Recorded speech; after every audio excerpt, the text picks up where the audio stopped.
আমিও বলছি যারা যত খাচ্ছে খেতে দিন, পায়ে দড়ি বেঁধে উল্টো করে টাঙাবো আর বমি করাবো সমস্ত জনগণের টাকা। যান বাড়ি গিয়ে যে টাকাটা দিয়ে চাকরিটা ঘুষ দিয়ে পেয়েছিলেন সেই টাকাটা উদ্ধার করুন, কলার ধরে উদ্ধার করুন। আর একা না পারলে সঙ্গে বিজেপিকে নিয়ে যান, বিজেপি ঝান্ডা এবং ডান্ডা নিয়ে গিয়ে টাকা উদ্ধার করে দেবেন। টাকা দিয়ে পাওয়া চাকরি বেশি দিন বাঁচবে না, এটাই সুযোগ। তৃণমূল নেতাদের বাড়ি গিয়ে কলার ধরে টাকা আদায় করুন। একা না পারলে সঙ্গে বিজেপিকে নিয়ে যান, বিজেপি ঝান্ডা এবং ডান্ডা নিয়ে গিয়ে সেই টাকা উদ্ধার করে দেবে। সোমবার সন্ধ্যায় বাঁকুড়ার কতুলপুর নেতাজি মোড়ে বিষ্ণুপুরের বিজেপি প্রার্থী সৌমিত্র খাঁর সমর্থনে একটি পথসভায় বক্তব্য রাখতে গিয়ে এই নিদান দিয়ে বিতর্কে জড়ালেন বিজেপি রাজ্য সভাপতি সুকান্ত মজুমদার। পরে নিজের বক্তব্যের সমর্থনে সুকান্ত মজুমদার বলেন, বেকার ছেলেদের অনেকে জমি বিক্রি করে চাকরির জন্য তৃণমূল নেতাদের টাকা দিয়েছে। এখন চাকরি চলে গেলে সে কি করবে? তাকে তো টাকাটা আদায় করে দিতে হবে। সে একা না পারলে আমরাও সঙ্গে যাব। শুধু চাকরির টাকা আদায়ই নয়, তার পাশাপাশি সুকান্ত মজুমদার এদিন দুর্নীতি প্রসঙ্গেও তৃণমূলকে এক হাত নেন। তিনি বলেন, আমিও বলছি যারা যত খাচ্ছে খেতে দিন, পায়ে দড়ি বেঁধে উল্টো করে টাঙাবো আর বমি করাবো সমস্ত জনগণের টাকা। আর পুলিশ প্রশাসনকে বলবো, দাদা আপনারা তো সবার আগে হাওয়া বোঝেন, হাওয়াটা বুঝুন, বুঝে ঠিক মতো মুরগির মতো হাওয়া মোড়ের মতো ঘুরে যান। হাওয়া এখন বিজেপির হাওয়া, এরপরে বিজেপির সুনামি আসছে। 30টা পার করে দিন, তার 1 বছরের মধ্যে আমরা সরকার তৈরি করব। নবান্নতে বিজেপির মুখ মাঝে 25,000 26,000 চাকরি গেছিল, কোন রকমের সুপ্রিম কোর্টে গিয়ে পেতেছে, কিন্তু বেশি দিন বাঁচবে না।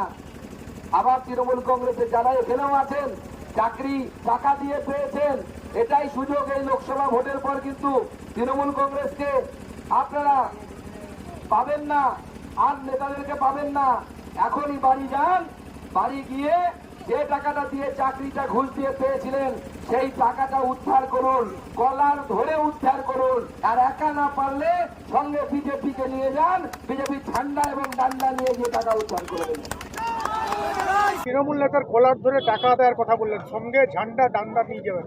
তো টাকা নিয়েছে, গরিবের টাকা তো ফেরত দিতে হবে না? টাকা নিলে তো ফেরত দিতেই হবে। যদি একা কেউ না পায়, দুর্বল, তৃণমূল নেতারা কি করবে? ধরুন একটি বেকার ছেলে, সে 20 লক্ষ টাকা দিয়ে চাকরিটা পেয়েছে, এখন তার চাকরিটা চলে গেছে, জমি বিক্রি করে দিয়েছে, টাকাটা তো সেই তৃণমূল নেতাকে ফেরত দিতে হবে। যদি একা না পারে, আমরা যাবো, সঙ্গে ঝান্ডা নিয়ে যাবো। ওকে দাদা, থ্যাংক ইউ।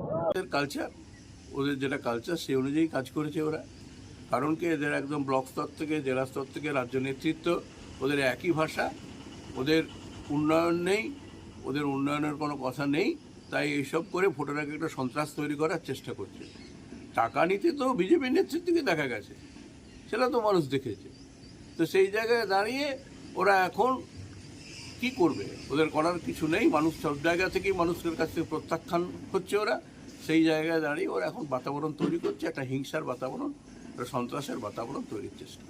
তিনি আরও বলছেন যে বিজেপির হাওয়া, পুলিশকে ঘুরে যাওয়ার নিদান দিচ্ছেন।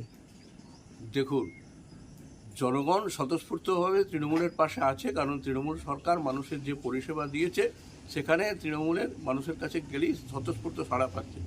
আর সেখানে ওরা সব জায়গা থেকে বঞ্চিত হচ্ছে, প্রত্যাখ্যান হচ্ছে। কারণটা একটাই, ওরা মানুষের কিছু করেনি। বিগত বছরগুলোতে তারা কেউ সাংসদকে আমরা দেখতেই পাইনি।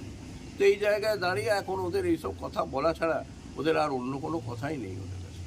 এই ভোটের আগে এই ধরনের কথাবার্তা ভোটে কি কোনো এফেক্ট পড়বে? দেখুন, সন্ত্রাস তৈরি করার চেষ্টা হচ্ছে সর্বত্রই।